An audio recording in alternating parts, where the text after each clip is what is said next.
दाबो सिन्थायाव गोग्लैनानै दङ। औ बुंनाय आंनि फिसा रिमिया स्कुलाव थांनायनिफ्राय दाबो न'आव फैफिनाखै। सोरबा लोगोफोरजों नङा सार, बियो मालाबाबो थांफेरा। बियो माबोरै जाखो? गथ'आथ' स्कुलाव फैथारदोंमोन। दहाय आं एटेन्डेन्सआवबो चेक खालामनायाव नुदों, बेथ' फैथारदों। बिदिब्ला बहा थांखोमोनलै? सार, स्कुलाव उन्दुसो बायनानै थाबायबायखो नामा?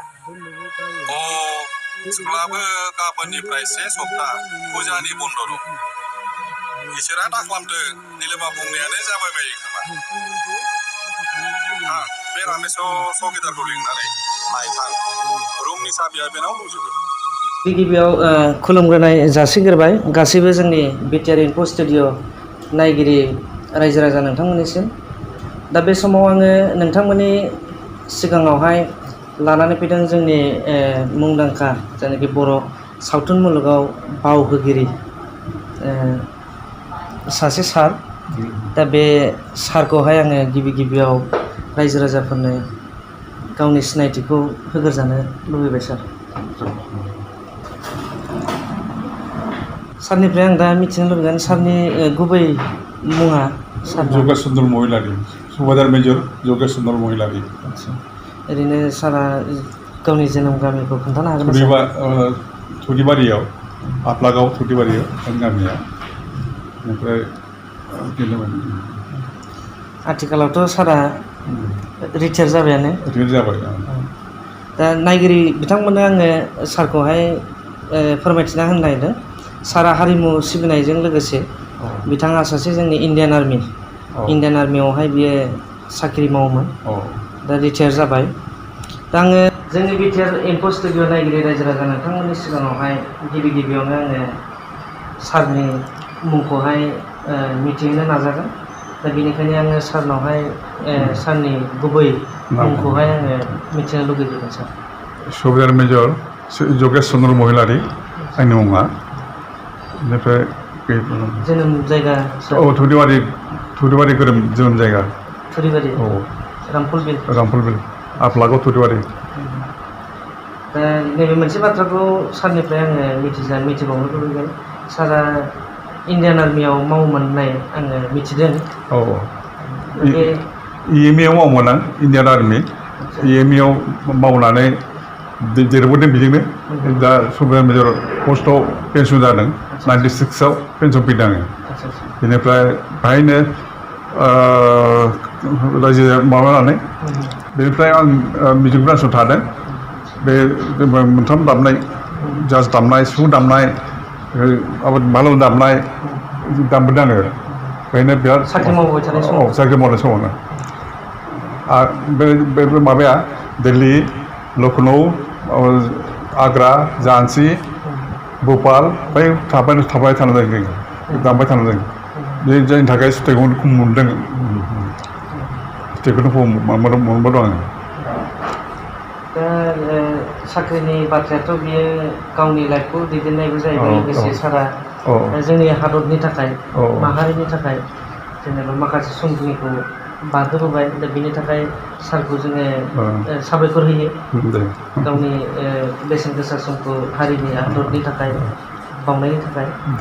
दा बे समाव सारनिफ्राय आङो मिथिनो लुबैदों सार, जे जोंनि नायगिरि बिथांमोना माखासे जोंनि बर' जायनाखि सिनेमा, बे बर' सिनेमायावहाय भाव लागिरि बिथांमोनखौ जोङो सिगांनिफ्रायनो खोन्थाबोगासिनो दं, मोनसेनि उनाव मोनसे। दा सारनि फालायाव फैदों। बे हिसाबै आङो सारनावहाय गिबियाव सोंगोन जे सारा दे साख्रि मावनायजों लोगोसे जोंनि बर' समाजाव सावथुन मुलुगखौ जौगाहोनायनि फारसे बा बेखौ सोलिलांहोनायनि फारसे सारा जे सम होबोदों, दा बे सम होबोनायफोरा सारा सावथुन मुलुगाव माब्लानिफ्राय बेबायदि गोसोखांथि साननानै जे सावथुन मुलुगाव बाहागो लाबोखो सार, बेखौ आं एसे मिथिनो लुबैदों। बिनिफ्राय 2005निफ्राय पाटेलै बिसिनाय दामदों। ओमफ्राय दाइनि साजा 2009आव 11आव बारहुंखानि थै बाहाय मावदों आङो। ओमफ्राय आंनि गोसोनि गोरबोनि नैबे आंगो गोरबोनि मेथाइ, बेखौ मावबोदों। बैकटआव बाहागो लादों आङो, बैकटआव बाहागो होयो। ओमफ्राय समायना बिबारनि गोसोआव खोन्था दे।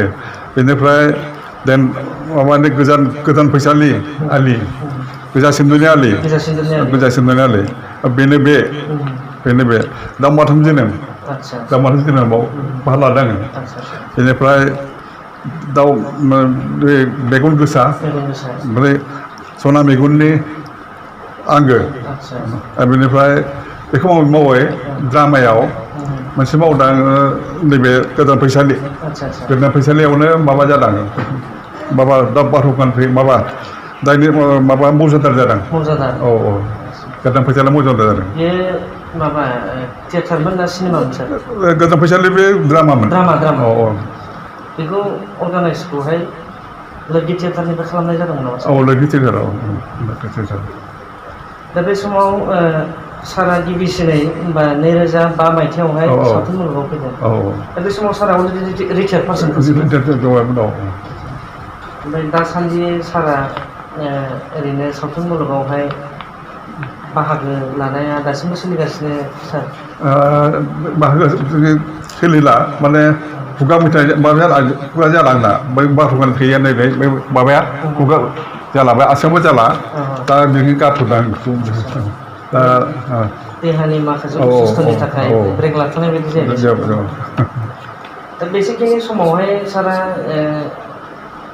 माखासे जे सावथुन मुलुगाव जे बिहोमा होबोबाय दा बे बिहोमा होबोनायावहाय सारा गावनि गोसोखौ माबायदि प्राउड फिल खालामो बिराद मोजां मोनदों गोसोखौ जोंनि गोसो माबाजों मिलायनायनि ओमफ्राय दा बे समाव आङो नायगिरि नोंथांमोना माखासे बाथ्राखौ सारनिफ्राय मिथिनो लुबैबावगोन सारा थारमाने देहाया एसे उसुस्थ हिसाबै माने रायलायनायावहाय एसे उसुबिदा जादों बेखायनो आङो माखासे बांद्राय खोथा सोंला दा बे समाव सारनिफ्राय आङो मिथिनो लुबैदों जे सावथुन मुलुगाव बाहागो लानायाव सारा जेनेबा बर' जाथिनि थाखाय जे सावथुन मुलुगाव बिहोमा होबाय नङा होमबा दा बेवहाय नोंहा बेसेबां सेटिसफाइड दं बिराद मोजां मोनदों सेटिसफाइड जथेस्थ बेनिफ्राय सारा गावनि जे इण्डियान आर्मिनि बाथ्राखौ बुंसां सार जे इण्डियान आर्मियावहाय मावबाय थानाय समाव बिदिनो माबाफोर मोजां बान्था बा माबा मोनसे एवार्डफोर बेबायदि मोनबाय बायनाय दं नामा सार गिबियाव आङो सारनिफ्राय मिथिनो लुबैगोन सारनि जे 2005 मायथाइ बे 2005 मायथाइयाव ओंखारनाय सावथुन फाथैलाइ बिसिनाय बे फाथैलाइ बिसिनायाव सारा मानि रल लादोंमोन आं प्रिन्सिपाल जादोंमोन कलेजनि प्रिन्सिपाल ओमफ्राय लेपटपखौ लांनाय बावहाय थादों आं बेबायदि जादों ओमफ्राय बेनिफ्राय दायनि साजा बेबोथ' सारनिनो जायो दायनि साजायाव सारनि रला पुलिस जादोंमोन पुलिस अफिसार दा नायगिरि नोंथांमोना मिथिबाय फाथैलाइ बिसिनायाव सारा प्रिन्सिपालनि रल लादों दा नोंथाङा फाथैलाइ बिसिनाय सिनेमाखौ जुदि नायबायोब्ला सारखौहाय प्रिन्सिपाल हिसाबै नुगोन बेनिफ्राय दायनि साजा बे दायनि साजायावहाय सारा लादोंमोन जाहैबाय सासे पुलिस अफिसारनि रल बेनिफ्राय बारहुंखानि थैयाव सारनि रला मामोन बाहायबो पुलिस अफिसार जादों पुलिस अफिसार ओरैनो सारा सावथुनावहाय मालाबा एक्टरनि बिफा एक्ट्रेसनि बिफा बेबायदि रलाव बाहागो लादों नामा सार जादोंमोन बाहागो लादोंना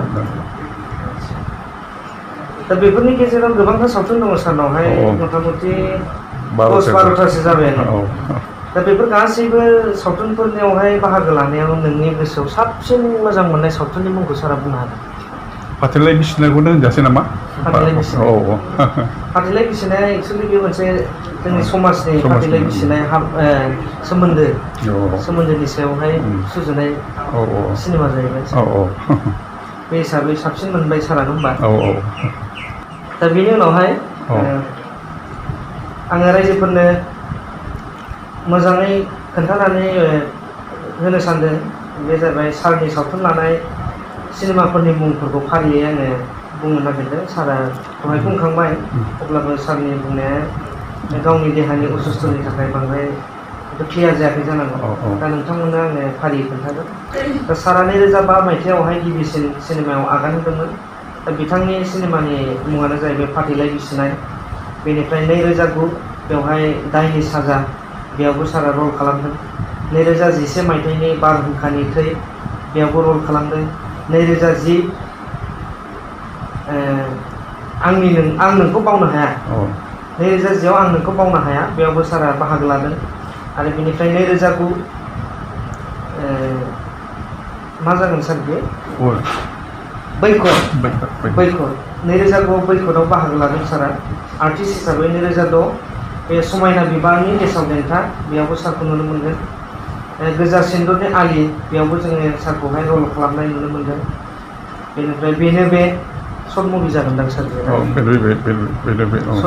अन डिसनि सिनेमा बेनो बे बेनिफ्राय माथाम दाउनि जोनोम ओमफ्राय बेनिफ्राय मेगन गोसा बेनिफ्राय सना नों आंनि दा बैफोर माखासे जोंनि बर' सिनेमा बे सिनेमायावहाय सारा रल लाबोदों दा बेवहाय आंबो माखासे नुनो मोनबाय सारा जोबोद मोजाङैनो बाहागो लाबोदों दा बेखौहाय बाहागो लानायनि अनगायैबो सारनावहाय बै सिगां समनि जे इण्डियान आर्मियाव जे मावबोनाय बे मावबोनायावहाय सारा बान्था मोननो हादों बे बान्थाखौहाय सारा एसे खोन्थाना होनो हागोन नामा मानि थाखाय मोनदों बान्थाफोरखौ बान्था मोननानै नैबे जोंनि माबानि एमइनि फैनाय माबा बे ओमफ्राय नैबे बे बिनागुरियाव दाइनि साजा माबा मोननाय बे बिनागुरियावबो मोननाय जोंनि बान्थाफ्रा आङो रायजो राजा नोंथांमोननो बुंनानै होनो नागिरदों जे सारा इण्डियान आर्मियावहाय जेब्ला 1971 मायथाइ बेवहाय जोंना इण्डिया आरो पाकिस्तान माने वार जादोंमोन बे वार समावहाय सारमोना माने दावहायाव बाहागो लादों नङा होमबा दा बे हिसाबै दाख्लै थांनाय 23 एप्रिल खालि 2022 मायथाइनि 23 एप्रिल खालि सारमोना मोनसे हिर'इक माने जायखौ अनारिं माने बान्था बे बान्थाखौ जोङो अल आसाम जेरैखि मिलिटारियाव 1971 आवहाय माने वारावहाय बाहागो लादोंमोन बिथांमोना माने आजादि का अमृत महोत्सबजों सोमोन्दो थानाय माने बिसोरनो बयनोबो मान बिलाइखौ गथायदों लोगोसे माखासे राङारि अनसुंथाइ बेखौबो माने बिलाइनाय जादों गुवाहाटियावनो जादोंमोन ना सार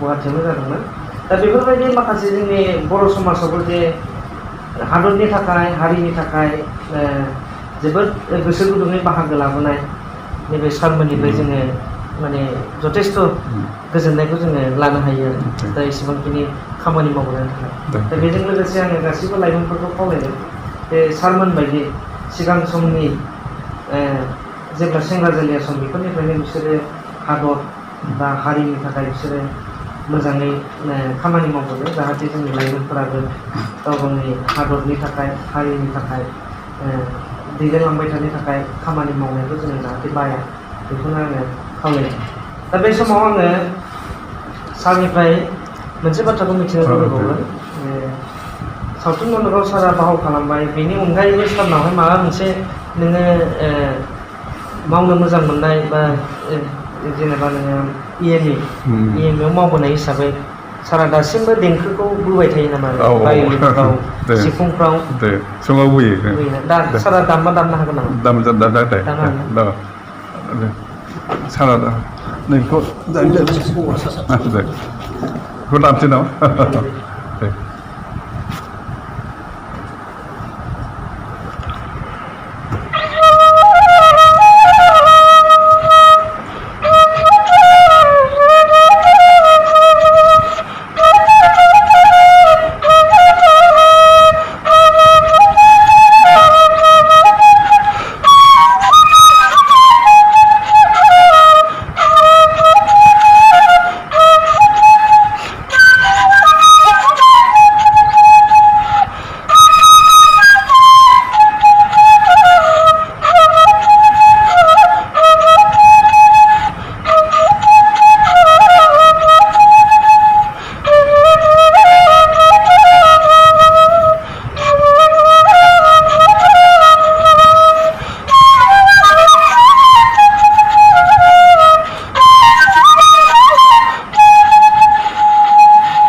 आखाइ जाला बिसोर आखाइ जोबोर मोजां दा बेनि अनगायैबो सारा आरोबाव गोदान मेथाइफोर दामबायबायनो हागोन? गोदान दामनो हायोमोन खिन्थु आखाइ जाला